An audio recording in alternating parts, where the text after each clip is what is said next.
Alléluia, Alléluia.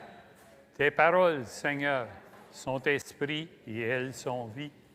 Tu as les paroles de la vie éternelle. Alléluia.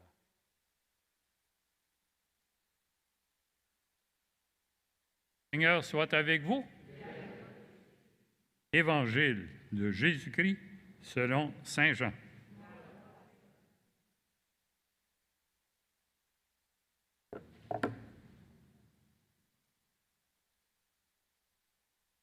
En ce temps-là, Jésus avait donné un enseignement dans la synagogue de Capharnaüm. Beaucoup de ses disciples qui avaient entendu déclarèrent « Cette parole est rude, qui peut l'entendre ?» Jésus savait en lui-même que ses disciples récriminaient à son sujet. Il leur dit « Cela vous scandalise? Et quand vous verrez le Fils de l'homme monter là où il était auparavant? C'est l'Esprit qui fait vivre. La chair n'est capable de rien. Les paroles que je vous ai dites sont esprit et elles sont vie. Mais il y en a parmi vous qui ne croient pas. Jésus savait en effet depuis le commencement quels étaient ceux qui ne croyaient pas et qui était celui qui le livrerait. Il ajouta, « Voilà pourquoi je vous ai dit que personne ne peut venir à moi si cela ne lui est pas donné par le Père. » À partir de ce moment, beaucoup de ses disciples s'en retournèrent et cessèrent de l'accompagner. Alors Jésus dit aux 12, « Voulez-vous partir, vous aussi? » Simon-Pierre lui répondit, « Seigneur, à qui irions-nous? Tu as les paroles de la vie éternelle. Quant à nous, nous croyons et nous savons que tu es le Saint de Dieu. » Acclamons la parole de Dieu.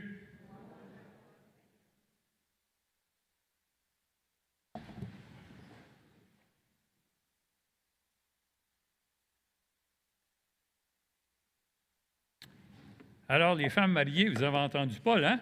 Soyez soumises à vos maris. Est-ce que vous faites ça? Vous riez, là. C'est bien sûr que ça nous choque un peu d'entendre ça. Et puis, on se demande comment est-ce qu'il faut comprendre ça. Il y a des gens qui disent, ah, bien, c'est la parole de Dieu, hein? C'est Dieu qui parle à travers Paul. Donc, c'est comme ça que Dieu veut que les choses soient. Mais Paul, il faut le comprendre dans son contexte.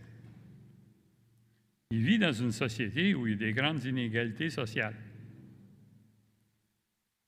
Dans une famille, le père de famille, à l'époque de l'Empire romain, avait l'autorité totale sur son épouse et sur ses enfants. Au point même, et puis sur ses enfants adultes, au point même où le père de famille avait le droit de tuer un de ses enfants si l'enfant avait déshonoré la famille. Ça, c'est avoir de l'autorité, ça. Il y avait l'esclavage. Il y a des gens qui étaient la propriété d'autres gens. Alors, Paul, il vit dans ce contexte-là. Puis, il écrit aux Éphésiens, il veut essayer de leur faire comprendre, de leur expliquer comment est-ce qu'un chrétien doit vivre dans ces contextes-là. Que le chrétien soit celui qui a l'autorité, comme le père de famille, ou les parents par rapport aux enfants, ou le maître par rapport à ses esclaves, ou que le chrétien soit la personne sujette, là. La femme par rapport au mari, les enfants par rapport aux parents, l'esclave par rapport à son maître. Et puis, il va passer à travers ces trois catégories-là. Aujourd'hui, on entend seulement la première partie, celle qui concerne les époux, le mari et l'épouse. Mais il va continuer, après ça, il va parler des parents par rapport aux enfants, puis le maître par rapport aux esclaves. Et ce qu'il dit, bien, c'est dans la première phrase, là. Par respect pour le Christ, soyez soumis les uns aux autres, c'est-à-dire, soyez des personnes aimantes. Ce que vous faites, votre condition sociale, vivez-la dans l'amour, comme Jésus nous a enseigné à vivre dans l'amour. Alors que vous soyez la personne qui a l'autorité, que vous soyez la personne qui est sujette, faites ça avec amour. Et là, ben, on a le texte qui parle du mari puis de la femme. Vous savez, je vais vous dire un petit secret.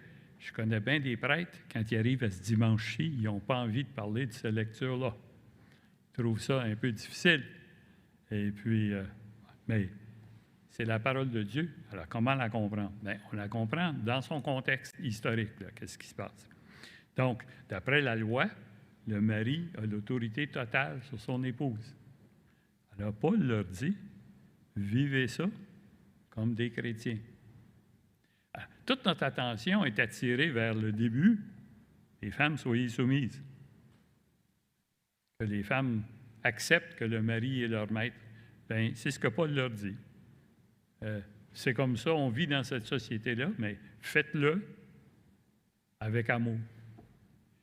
Mais ce qu'on ne remarque pas, ou bien on a tendance à passer par-dessus ça, c'est qu'il y a 3 fois plus de textes qui s'adressent au mari qu'à la femme.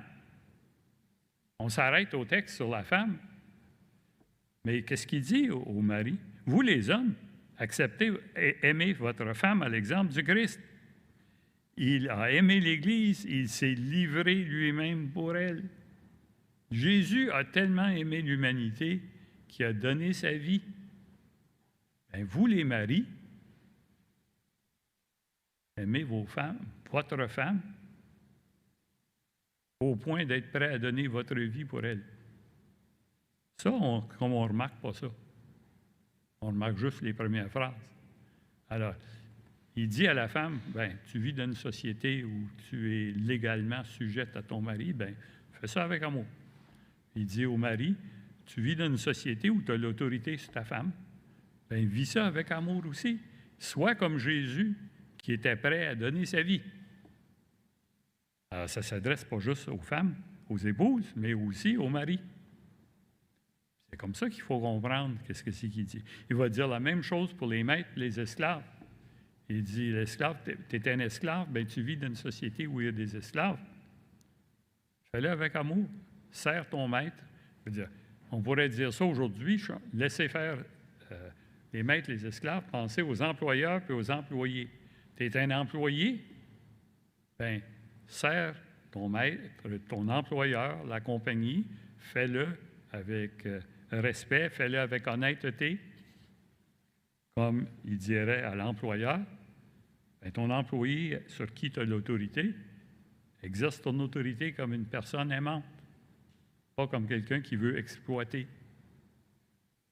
Il dit, les chrétiens, tout ce que vous faites, faites-le comme Jésus, avec amour.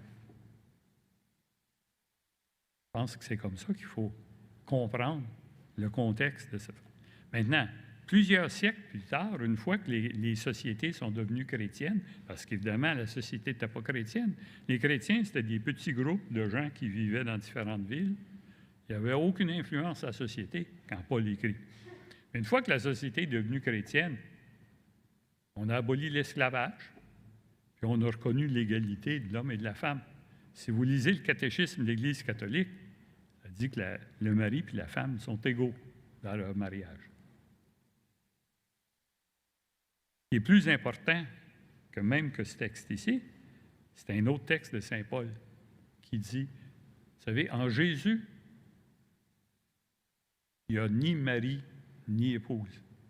Il n'y a ni juif ni grec. Il n'y a ni maître ni esclave.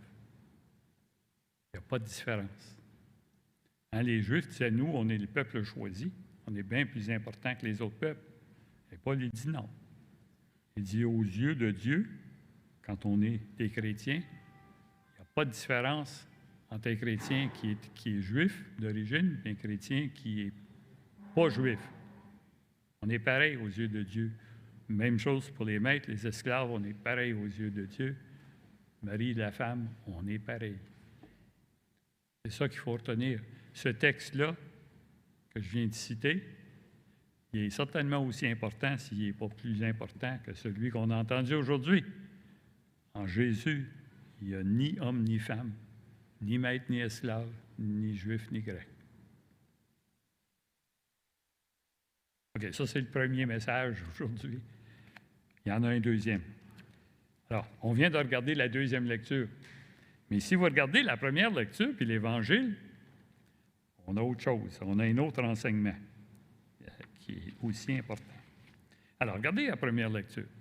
C'est Josué. Josué, c'est le successeur de Moïse. Les Juifs sont sortis d'Égypte, Dieu les a sauvés, puis là, ils arrivent en terre promise, puis là, ils s'établissent en terre promise. Là. Mais il y a déjà du monde qui vit là. Alors, ils vivent au milieu de monde qui ne sont pas comme eux autres, qui ont d'autres habitudes, qui ont d'autres croyances et qui adorent d'autres dieux que l'unique Dieu. Josué dit aux Juifs, qui vous voulez servir, vous, là? De qui voulez-vous être les disciples ou les servants? Voulez-vous servir les dieux que vos pères ont adorés il y a des siècles et des siècles avant qu'ils viennent vivre ici? Ou voulez-vous adorer les dieux des gens qui vous entourent ici? Il dit, bien, pour moi, là, laissez-moi vous dire que moi, c'est l'unique Dieu, là, celui qui nous a sauvés d'Égypte, c'est lui que moi je sers. Alors, décidez qui vous voulez servir. Puis on trouve quelque chose de semblable dans l'Évangile. Jésus est en train d'enseigner. Il y en a qui disent, « Hey, c'est pas facile ce qu'il dit là. » Ils sont découragés parce que Jésus, il a des exigences. Il dit, la vie, là, c'est pas juste faire ce qu'on veut. Il y a des exigences. Si vous voulez être mon disciple, il y a des choses que vous devez faire, des choses que vous devez éviter de faire. Il y en a qui, c'est bien tough, ça. Pas intéressant, ça. Et comment ça se fait qu'on ne pourrait pas être positif tout le temps? Je me souviens d'une dame qui m'avait dit ça. Pourquoi qu'on parle du péché dans l'Église? On ne pourrait pas être positif. Jésus, il y a des exigences. Puis, il y a parmi les gens qui le suivent, il y en a qui lâchent. Parce que vous savez, Jésus se promenait en prêchant, puis il y a du monde qui le suivait là, physiquement, parce qu'il trouvait ça intéressant. Puis là, il se décourage, il dit, c'est bien trop tough, ça. Puis là, ils partent. Jésus voit ça, il se retourne vers ses disciples, les 12, là, c'est ses 12 plus proches collaborateurs, ce qu'on appelle les apôtres. Il dit, vous autres, voulez-vous partir, vous aussi? Là, Pierre prend la parole. Vous savez, Pierre, dans l'Évangile, des fois, il fait des choses un peu nounounes. Vous savez, il abandonne Jésus quand il a peur, puis des fois, il dit des choses pas intelligentes. Mais aujourd'hui, là, il a dit quelque chose de vraiment intelligent. Il dit, où est-ce que tu veux qu'on aille? Il dit, c'est toi qui as les paroles de la vie éternelle. Personne d'autre. On n'est pas pour partir, parce que ce n'est pas ailleurs qu'on va trouver les paroles de la vie éternelle, qu'on va trouver le message. Nous, on est comme les Juifs dans la première lecture. On vit dans un monde où on est entouré d'autres mondes qui ne sont pas comme nous autres. Et je ne veux pas dire au point de vue ethnique ou racial ou ça, là. Je veux dire, ils ont d'autres habitudes que nous autres, ils ont d'autres morales, ils ont une autre morale, si on peut appeler ça une morale, que la nôtre. Ils adorent d'autres dieux, même s'ils sont athées, ils adorent certains dieux. Il y en a qui adorent l'argent, il y en a qui adorent la célébrité, puis il y en a qui adorent la beauté. Et c'est important d'être bien habillé. C'est important d'être célèbre, d'être admiré, d'avoir de l'argent. On est entouré de gens qui ont comme une autre religion. Si on peut appeler ça une religion. Bien, pensez à Josué qui dit, « OK, qui vous allez servir? Ces gens-là parmi lesquels vous vivez? Ou bien le Dieu qui nous a sauvés? » Et comme Jésus dit, il y a un enseignement qui, des fois, est difficile. On peut dire, on voudrait donc que la religion soit plus facile. Bon, on vient à messe le dimanche, puis on ne fait pas de gros péchés. On est OK avec Dieu. Dieu nous aime comme ça. Mais c'est plus exigeant que ça. Alors, prenons le temps aujourd'hui de nous poser la question, qui voulons-nous servir? Ceux qui disent que l'argent, c'est important, que la célébrité, l'admiration des autres, c'est important, ou bien le Dieu qui nous a sauvés? Et demandons-nous, qui est-ce qu'on écoute? Est-ce qu'on écoute celui qui a les paroles de la vie éternelle? Alors, on est interpellé par ça. Alors, voilà les deux messages que j'entends dans les lectures aujourd'hui. Celle sur le mariage, puis celle sur la question, qui allons-nous suivre? De qui voulons-nous être les disciples? C'est à nous de réfléchir là-dessus. Parce que chaque dimanche, on vient à l'Église, on entend la parole de Dieu.